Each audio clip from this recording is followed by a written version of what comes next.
July 12 ലോക paper bag ദിനമായി ആചരിക്കുന്നത്. ഭൂമിയിലെ എല്ലാ ജീവജാലങ്ങളുടെയും ആരോഗ്യത്തിന് ഗുരുതരമായ ഭീഷണി ഉയർത്തുന്നതിനാൽ പ്ലാസ്റ്റിക് ബാഗുകൾ ഉപയോഗിക്കുന്നത് പരിസ്ഥിതിക്ക് അങ്ങേയറ്റം ഹാനികരമാണ്.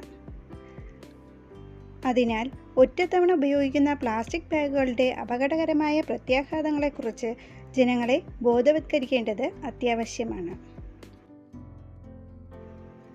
മണ്ണിൽ വിഘടിക്കാൻ നൂറുകണക്കിന് വർഷങ്ങളെടുക്കുന്ന പ്ലാസ്റ്റിക് ബാഗുകൾ മാറ്റി അവയ്ക്ക് പകരം പേപ്പർ ബാഗുകൾ ഉപയോഗിക്കാൻ പ്രോത്സാഹിപ്പിക്കുകയാണ് ഈ ദിനത്തിലൂടെ ലക്ഷ്യമിടുന്നത്.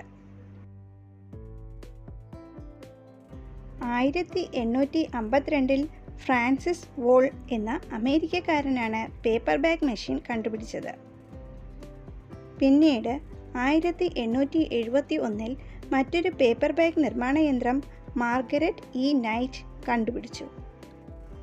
1883 ചാൾസ് സ്റ്റിൽവെലും 1912 വാൾട്ടർ ഡബ്നറും മികച്ച പേപ്പർ ബാഗ് ഡിസൈനുകളും നിർമ്മാണ പ്രക്രിയകളും കൊണ്ടുവന്നിരുന്നു.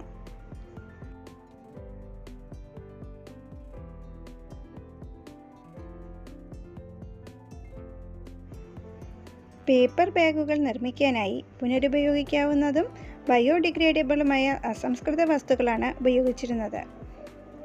ആയതിനാൽ ഇവയ്ക്ക് പ്രകൃതി സംരക്ഷണത്തിൽ വലിയ പ്രാധാന്യമുണ്ട്.